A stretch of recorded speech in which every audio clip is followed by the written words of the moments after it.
Mara Collins had never imagined that she would become the widow her own husband's family treated like a gold digger inside the very house where her wedding photo once hung. That morning, mist still clung to the glass windows of the Whitmore mansion in Bellevue. Outside, the pine trees were trimmed in perfectly straight lines, and the stone walkway was so clean that not even a dry leaf seemed allowed to fall out of place. Everything in that family had to be flawless. From the teacup placed at the correct angle, to the napkins folded into perfect edges, to Vivian Whitmore's smile every time a guest walked through the door. Vivian was Mara's mother-in-law. She was 61 years old, with neatly combed silver hair, a thin pearl necklace around her neck, and a voice that was always soft as velvet. But Mara knew that in that house, softness was only the wrapping around a very sharp knife. Mara was 33 years old. A former internal audit specialist for a health insurance company, she had not been born into wealth. She was used to spreadsheets, reports, signatures, invoices, dry things that did not know how to lie. That was also why Daniel Whitmore loved her. He used to say that Mara could see the truth in places where other people only saw numbers. But to the Whitmore family, that had never been a virtue. In Vivian's eyes, Mara was too clear-headed, too direct, too unsuitable for the Whitmore family history. This was a family with a tradition of charity work, fundraising dinners, and appearances in local newspapers with warm, polished photographs. Vivian liked to call it a legacy. Mara saw too many empty spaces hidden behind smiles. When Daniel was still alive, he always sat beside Mara at family dinners. Every time Preston, his younger brother, bragged about a new business deal, Vivian would look at her youngest son with pride, as if Preston had just saved the world. In reality, Preston had failed more often than he had succeeded, owed more than he had earned, and lived off the family fund more than anyone dared to admit. Mara once gently asked about an unusual withdrawal from the shared investment account. The entire dinner table went silent. Preston was the first to laugh. Claire, Daniel's sister, lowered her face and stirred her glass of wine, as if trying to hide a smile. Vivian placed her knife down on the plate very slowly. "Sweetheart," she said, "family is not a place where people examine one another like an investigation." Daniel was about to speak, but Mara lightly touched his hand. She did not want to turn dinner into a family drama story, not because she was afraid, but because she knew Daniel was tired.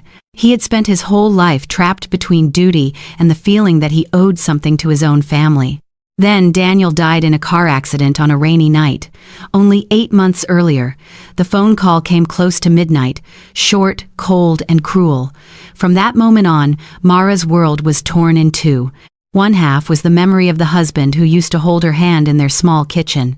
The other half was the Whitmore family, the people who began to look at her differently the moment Daniel was no longer there to protect her.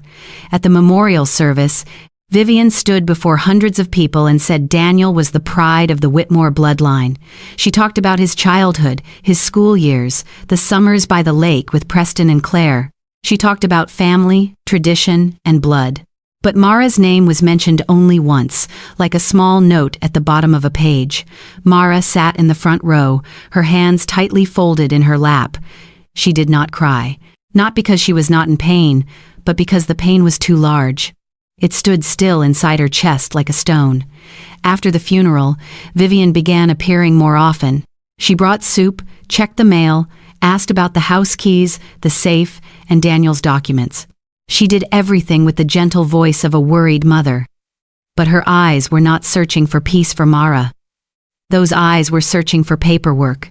Mara realized that Daniel's brown leather notebook had disappeared. It was the notebook he always kept in the drawer of his desk, where he recorded money transfers, private assets, family loans, and notes he had never fully explained. Once, before he died, Daniel told her he was fixing everything to make it fair. When Mara asked fair for whom, he only looked at her for a long time and said, "For you and for the truth." At the time, Mara had not fully understood. Now she was beginning to. In a toxic family, the truth does not disappear by accident. Someone usually takes it before anyone else has the chance to read it. 1 week later, Mara's phone rang. It was Vivian. Her voice was still smooth, still polite, still the kind of voice that made outsiders believe she was a kind mother-in-law. "Tomorrow, we are meeting the attorney to read Daniel's will," she said. "You should come." Then Vivian paused for one beat, long enough for the next sentence to become a cut. "Do not expect too much, Mara. Daniel was a good man. He understood his duty to his family." Mara looked out the window of her empty apartment. On the table, Daniel's favorite cup was still there, with a small chip on the handle. She heard the fake pity in Vivian's voice. She heard the warning wrapped in velvet. And for the first time since her husband died, Mara did not feel weak anymore. She only felt cold. Because if they had already prepared to erase her from Daniel's life, then perhaps Daniel had also prepared something to put her back exactly where she belonged. At 10:27 in the morning, Mara Collins walked into the attorney's office and immediately understood that they had not invited her there to hear Daniel's will. They had invited her there to watch herself be politely erased from Daniel's life. Alan Pierce's office sat high inside a glass building in downtown Bellevue. Winter light fell across the gray stone floor, cold and pale, exactly like the faces of the people waiting for her in the conference room. Vivian Whitmore sat at the head of the table, her back straight, one hand resting on a cream-colored leather handbag. Preston sat beside his mother in a dark blue suit, a silver watch glinting beneath his cuff. Claire sat across from him, her lips painted pale pink, her eyes sliding over Mara as if she were a small stain on a crystal glass. No one stood up to greet her. Mara pulled out a chair and sat down on the opposite side. She was still wearing the simple black coat she had worn since the funeral, her hair tied low at the back of her neck, her face thinner after too many sleepless nights. In Vivian's eyes, that exhaustion was weakness. In Preston's eyes, it was opportunity. And Claire only saw a woman who was about to be pushed out of the Whitmore family without anyone having to feel guilty about it. Alan Pierce came in last. He was in his 50s, with gray streaks in his hair and a thick file in his hand. He had once been Daniel's father's attorney, had attended Whitmore fundraising dinners, had smiled in the photographs Vivian hung along the hallway. But that day, he did not smile. He looked at Mara a little longer than necessary, as if he wanted to say something, then chose not to. Vivian spoke first. "Mara, you understand this is a difficult day, but we need to do this with respect for Daniel." The word respect fell into the middle of the table like an empty plate. Mara heard the warning inside it. They did not want her to grieve. They wanted her to behave. Alan opened the file and began to read. His voice was even, slow, precise. The house where Mara and Daniel had once lived was listed as property connected to the Whitmore family fund. Several investment accounts were transferred to Preston for the purpose of preserving the legacy. Daniel's personal belongings were divided according to an attached list, and Mara, his legal wife, received a transitional support payment and a few items described coldly as shared household property. The room was so silent that the sound of the air conditioner felt like wind slipping through a crack in the door. Mara did not react right away. She looked at the papers in front of Alan, then looked at Vivian. That woman had lowered her head just enough to appear grief-stricken, but the corner of her mouth had softened like someone who had achieved exactly the outcome she wanted. Preston was the first one who could not hold back. "My brother always knew who truly understood this family," he said. "Mara, you are still young. You will be fine." Claire sighed, her voice quiet but deliberately loud enough to be heard. Daniel hated family conflict stories like this. "I hope you do not make everything worse." Mara felt a crack run through her chest. Not because of the money, not because of the house, but because every sentence they spoke tried to turn Daniel into someone who would have agreed with this cruelty. She slowly placed both hands on the table. "I want to ask about Daniel's brown leather notebook." The atmosphere changed instantly, very quickly, very slightly, but Mara saw it. Vivian's fingers froze on the strap of her handbag. Preston stopped smiling. Claire glanced at her mother, then immediately looked down at her glass of water. Alan Pierce also lifted his head. For one brief moment, the glass conference room was no longer a place where a will was being read. It became a room where liars realized that a name had been spoken that should not have been mentioned. Vivian was the first to regain her composure. "Mara, I do not know what you are talking about. Daniel had many notebooks. He was always a little messy with paperwork. Preston laughed, but the sound was dry and short. Are you really trying to turn this into a hidden inheritance story? My brother just died, and you are digging around as if you are looking for treasure. Mara looked straight at him. I am not looking for treasure. I am looking for what belongs to the truth. That sentence made Vivian's eyes darken. In her mind, Mara was no longer a weak widow. She was becoming a threat. Not the loud kind of threat, but the kind that knew how to read documents, remember dates, and ask the right questions in the right place. Alan Pierce cleared his throat. He turned another page in the file, then spoke carefully. There is an envelope Daniel sent to my office a few months before he died.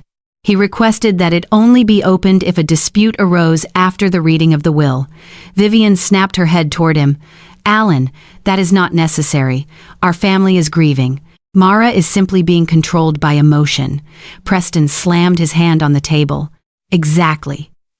This is inheritance drama she created, but Alan did not close the file. He looked at each person in the room, and for the first time, his voice no longer belonged to an attorney familiar with the Whitmore family.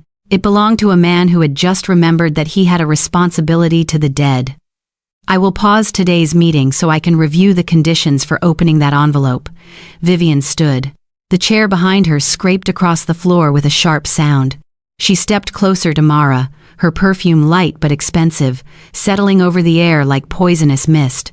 You have already lost your husband, she said softly. Do not lose the last bit of dignity you have left. Mara looked up at her. In Vivian's eyes, she saw no mourning, no mercy, only the fear of being exposed. She did not answer. Because for the first time in 8 months, she understood that Daniel had not left her alone. That night, in the silent apartment, Mara opened her husband's old laptop. The machine started slowly, the pale blue screen casting light across her face. She entered their wedding date as words, not numbers. After several searches, a hidden folder appeared. The folder had only a few words as its name. For Mara, if they lie. And in that moment, the pain inside her stopped trembling. It stood up. Mara Collins opened that hidden folder and saw that her late husband had left behind a silent judgment for the entire Whitmore family. There was no background music, no thunder, only the rough whir of the old laptop fan in the dark apartment and the pale blue light falling across her exhausted face. On the screen were dozens of files, neatly named by month, by account, by signature, by transactions that an ordinary person might have overlooked. But Mara was not ordinary. She had once made a living finding the truth inside numbers that had been arranged to hide the truth. The first file was a scan of the brown leather notebook. Daniel had photographed every page, straight, clear, and careful, as if he had known that one day the real notebook would disappear. Inside were the amounts Preston had borrowed from the family fund, the times Vivian had signed confirmations on behalf of her son, and short notes cold enough to make Mara sit completely still. Preston withdrew money again. Mother knows. No one wants to say it out loud. Daniel's handwriting leaned slightly to the right. Mara reached out and touched the screen, as if she could touch him through the cold glass. She did not cry. Her tears had been used up on the nights before. What rose inside her now was not grief. It was clarity, sharp as a knife. The next file was an audio recording. Mara hesitated for a long time before pressing play. Then Daniel's voice filled the room, low, tired, but clear. Mara, if you are hearing this, it means they have done exactly what I feared most. Do not argue with them. Do not cry in front of them. Let the paperwork speak for you. The apartment seemed to stop breathing. Mara lowered her head. Her hands clenched so tightly they turned white. Daniel had known. He had not only suspected. He had followed the hidden family truths Vivian had buried for years beneath a polished mask of morality. In another file, Daniel clearly wrote that Preston had used money from the family fund to pay gambling debts and rescue failed investments. Vivian had hidden all of it because to her, her son's reputation mattered more than the truth. Claire knew part of it, but chose silence because she benefited from that silence. It was no longer family history. It was a web of lies stitched together with blood ties, money, and the fear of public shame. Then Mara found a copy of a property transfer agreement. The signature beneath it carried Daniel's name, but the strokes were too stiff, the spacing between the letters too even. Mara's heart pounded. She opened older documents and compared every line of her husband's real signature. Daniel always extended the final letter of his last name. This agreement did not. A forged signature. Not just one. The more documents Mara opened, the clearer the prepared scheme became. Some papers had been edited after Daniel's death. The file metadata still showed the time of modification. A bank copy showed that Mara and Daniel's joint account had been requested to be frozen right after the funeral, with the reason listed as suspected financial abuse by the spouse. When she read that line, Mara let out a very quiet laugh. A laugh without joy. Vivian had mourned her son by cutting off the lifeline of the woman he loved. Across the city, Vivian still thought Mara was only a fragile widow. She believed a few humiliating words would be enough to keep her silent. Preston thought a woman who had lost her husband would not have the strength to chase paperwork. Claire thought society would believe a wealthy family before it believed a wife they had labeled bitter. They did not understand that toxic family relationships can crush a person for years, but they can also forge that person into something not easily broken. Mara did not post anything online. She did not call anyone to scream. She did not turn herself into a character in the cheap karma revenge stories Claire had once mocked. She did what she did best. She printed the documents, numbered every page, arranged them along a timeline, circled every false signature, noted every bank login, cross-checked every computer address. Near morning, she sent an email to Rachel Kim, Daniel's close friend and an independent real estate attorney. Rachel called back less than 10 minutes after reading the file. Her voice was calm, but beneath it was anger held under very tight control. Mara, this is no longer inheritance drama. This shows signs of fraud. That sentence made the entire room feel colder. Rachel scheduled a meeting with Mara that same day. When she saw the file, she stayed silent for almost 1 minute, not because she had nothing to say, but because she had once warned Daniel about the Whitmore family. Now, all the worst possibilities were sitting on paper. They filed a request to preserve all documents, asked for a forensic signature examination, and sent an official notice to Alan Pierce's office. Vivian received the news that afternoon. She sent Mara a long email filled with words about gratitude, honor, Daniel's memory, and the pain of a mother. But every line carried the same meaning: stay silent. Mara read to the end, then closed the email. She did not reply. Outside the window, light Seattle rain fell, the drops dragging long lines down the glass. Mara looked at the file lying on the table. She was still in pain. She still missed Daniel so much it nearly stole her breath. But for the first time, that pain had a direction. 1 week later, she walked back into Alan Pierce's office. This time, she did not go alone. Rachel Kim walked beside her, carrying a thick file in her hand. In Mara's bag was the copy of the notebook the Whitmore family thought had disappeared forever. And this time, Vivian would not get to define the truth first. That morning, Mara Collins returned to the glass conference room where they had once believed they could bury her beneath a few forged pages. This time, no one laughed. Vivian Whitmore sat at the head of the table as usual, her pearl necklace still resting neatly around her neck, her silver hair still combed so perfectly that not a single strand fell out of place, but her hands were no longer still. Her thumb kept rubbing the clasp of her handbag again and again, as if an escape route could somehow be hidden inside that bag. Preston sat beside his mother, his face tense. His expensive suit could not hide the dark circles beneath his eyes after too many sleepless nights. Claire still tried to keep her arrogant expression, but her smile had thinned, like a crack across a beautiful layer of paint. Mara walked in behind Rachel Kim. She was no longer wearing black. Her coat was ash gray, her hair tied low, her face so calm that it made Vivian uncomfortable. In Vivian's mind, Mara should have been shaking, angry, crying, begging. An isolated widow was supposed to look that way. But Mara did not bring tears with her. She brought files. Alan Pierce stood when they entered the room. On the table in front of him was Daniel's sealed envelope, the paper edges already old, his signature stretched across the adhesive like a warning sent from the past. "We will begin," Alan said. Vivian spoke immediately. "Alan, I still believe this has gone too far. Daniel would not want his family dissected like a Reddit family drama story." Rachel placed the file on the table. The sound was not loud, but it was enough to silence the room. "Daniel requested this if there was a dispute," she said. "And right now, there is more than one dispute." Alan opened the envelope. He took out a handwritten statement, several pages of notes, and a small storage device labeled in Daniel's handwriting. As he read, his voice grew slower and slower. Mara looked at Vivian. The woman was still keeping her back straight, but the blood had drained from her face. Daniel had written that if anyone tried to alter Mara's inheritance rights, every document related to the Whitmore fund had to be independently reviewed. He had written that part of the property listed as family property had actually been created with his own money after the marriage. He had written that he feared his signature was being used for the wrong purpose. Preston jumped to his feet. He was manipulated by Mara. He had to be. Rachel did not look at him.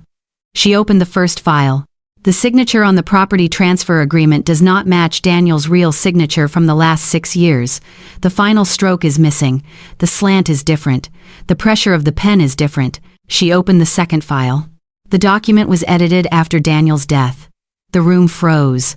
Claire opened her mouth as if to say something, but she could not find a sentence safe enough to use. Rachel continued. The login address for Daniel's bank account came from Vivian Whitmore's house. The login happened after the funeral. The request to freeze Mara and Daniel's joint account was sent on the same day. Vivian looked at Mara. For the first time, her eyes no longer held fake pity. They held anger and fear. "Are you trying to destroy Daniel's family for money?" The question hovered over the table, old and poisonous, like every accusation Mara had heard for months. But this time, it could not touch her. Mara spoke very softly. "No, I am keeping my promise to my husband." Preston gave a bitter laugh. This family cannot let an outsider take everything. Alan lifted his head. That sentence had damaged Preston more than every document on the table. Because in one uncontrolled moment, he had revealed what they had tried to hide. To them, Mara had never been Daniel's wife. She was only an outsider, standing too close to the money. Alan closed the file. "I have a duty to forward all of these documents to the probate court and the investigative authorities.